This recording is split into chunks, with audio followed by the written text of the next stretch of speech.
Bukan salahku. Bab 25. Penulis Neng Neng. Mau protes? Silakan saja. Jika kamu tidak suka, kamu bisa melakukan apapun yang kamu mau. Tapi dengan catatan, kedua orang tuamu akan hidup di jalanan. Abi mengedipkan kedua bahunya acuh, lalu berjalan menuju ranjang berukuran besar. Abi merebahkan tubuhnya dengan santai, lalu mendusel di antara bantal empuk yang kini sudah berada di kepalanya. Terlihat begitu nyaman, membuat Naina kembali meradang. Lo sekarang berani ngancam gue? Naina mendekat, bersiap menikam Abi dengan tatapan tajamnya.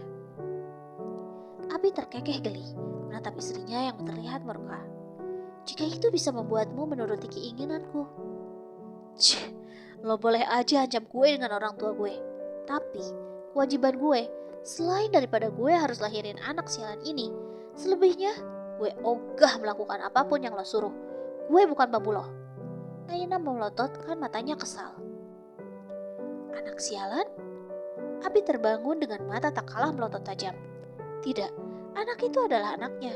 Bagaimana mungkin Naina mampu mengatakan hal tersebut? Bagaimana jika anaknya mendengar dan merasakan sakit hati? Jaga ucapan kamu, Naina. Abi mulai menunjukkan kembali taringnya. Gue gak peduli. Semua ini gara-gara anak ini.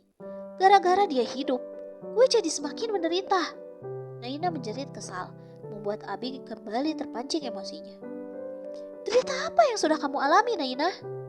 Abi mencengkram rahang Naina dengan cukup berat, membuat Naina kembali mengerjapkan matanya sedikit ciut. Kejadian di mana Abi mencekik lehernya membuatnya trauma, dan kini Abi kembali menyentuh fisiknya.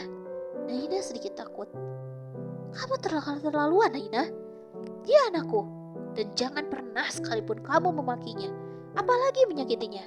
Ingat, kamu bisa jadi gelandangan jika anak ini tidak ada. Abi mengempaskan wajah Naina begitu saja, membuat wajah Naina tertoleh. Kamu boleh tidur di sini sendirian.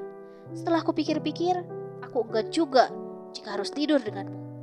Tadinya aku hanya ingin tidur bersama anakku. Namun, jika itu memberatkanmu, aku tidak masalah. Namun, ingat, jangan coba-coba untuk menyakitinya, karena aku akan tahu semua yang kamu lakukan padanya. Abi melirik pada langit-langit kamar di ujung sana, membuat tatapan Naina juga mengikuti arah yang sama. Kamera CCTV? Naina membelalak tak percaya. Bagaimana mungkin Abi bisa melakukan semua ini? Bukankah ini terlalu berlebihan? Kamu telah melakukan percobaan pelenyapan padanya. Tidak menutup kemungkinan kamu akan melakukan hal yang sama. Ingat, aku akan memantau apapun yang kamu lakukan. Abi menatap tegas pada sang istri yang kini tengah menatapnya tak percaya. Abi, kamu keterlaluan! Cerita Naina Abi abaikan. Lelaki itu terus berjalan keluar ruangan tersebut dengan napas tak karuan. Mencoba meredam amarah, meski rasanya begitu sulit ia lakukan. Sampai ia merasa jika ponselnya berdering. Lalu Abi segera mengangkat teleponnya. Abi, bisa datang ke kafe yang sudah Om tunjukkan alamatnya lewat chat padamu? Abi mengernyit pelan. Om Bima, kenapa ingin bertemu? Namun, Abi tidak ingin terlalu banyak basa-basi. Pria itu segera menyetujui dan bergegas menuju mobilnya. Abi, perkenalkan, dia adalah Salsabila. Abi terpaku sejenak. Kala tepat saat Abi tiba di sebuah kafe yang dijanjikan, ternyata Om Bima tidak sendiri. Namun, ia datang bersama seorang gadis cantik yang diperkirakan seusia dengan Naina. Hanya saja, gadis ini terlihat lembut, juga cantik. Abi menggelengkan kepalanya pelan karena terpaku cukup lama menatap Salsabila. Gadis itu menyihir Abi yang tengah dilanda gundah. Oh, hai, aku Habibi.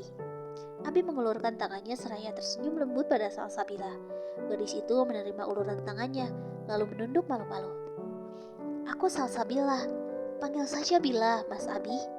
Bila menunduk kembali, senyumannya terlihat tulus, mengingatkan Abi pada senyuman Ratih. Salsabila ini, dia sedang kuliah di jurusan seni, Bi. Dan katanya, dia tertarik untuk belajar melukis darimu. Om Bima tanpa basa-basi segera mengutarakan tujuannya. Ah, ya, aku juga masih banyak belajar. Abi merendah, meski pada kenyataannya, seni adalah bidang yang dicintai Abi terlebih melukis. Bila ini juga putri dari sahabat Om, Om Awan. Abi pasti mengenalnya juga bukan? Bima mencoba mengingatnya. Dan seketika Abi menganggukkan kepalanya. Abi tentu ingat dengan semua sahabat kedua orang tuanya. Waktu Abi kecil, mereka sering berkunjung ke rumah dan membawa Abi bermain bersama. Ya, Abi kenal Om Awan. Abi berkata lembut, membuat Bila sedikit mengangkat wajahnya lalu kembali menunduk. Baiklah jika begitu, kalian bisa saling bertukar nomor ponsel.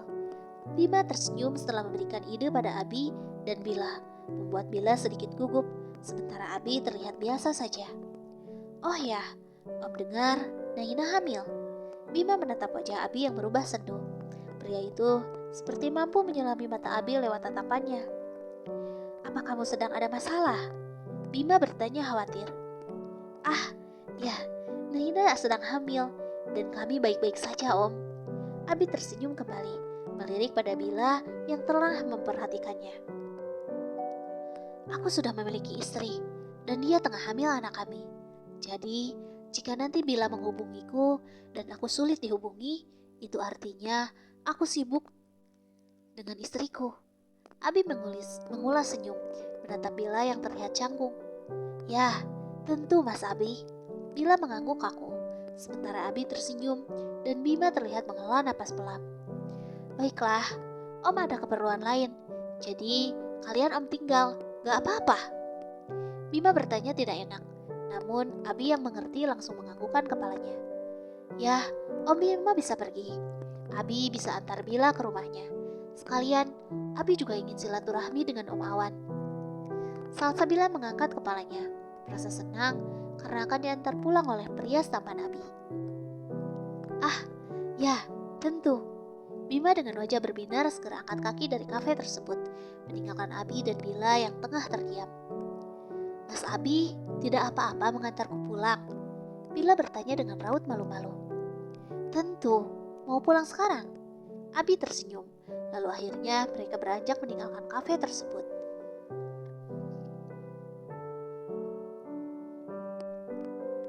Abi melirik pada gadis yang kini berada di sampingnya. Gadis itu terlihat pemalu dan tulus, teringat akan masa lalunya, di mana Abi mengingat ketika Salsabila lahir. Saat itu usia Abi mungkin masih sekitar usia 5 atau 6 tahun. Abi teramat senang karena akhirnya bisa memiliki sosok adik sebelum kala itu Fiona hadir. Dulu, aku melihat bagaimana kamu dilahirkan. Abi terkekeh geli sesaat setelah mengenang ingatan masa lalunya. Bila ikut tersenyum. Ingatannya juga menerawang pada sosok pria pendiam yang gemar melukis di pojokan kala dia berkunjung ke rumah Om Satria. Sekarang kamu sudah besar. Aku rasa waktu terlalu cepat berlalu. Abi kembali melirik Bila. Gadis itu masih terdiam. Kamu ternyata masih selucu dulu. Gadis pendiam yang lebih sering memperhatikan setiap gambarku. Bila mengangkat kepalanya. Ternyata Abi masih mengingat semuanya. Aku senang, Mas Abi masih mengingat masa kecil kita. Bila tersenyum lembut. Tentu, bagiku, kamu adalah adikku. Senyuman Bila luntur seketika.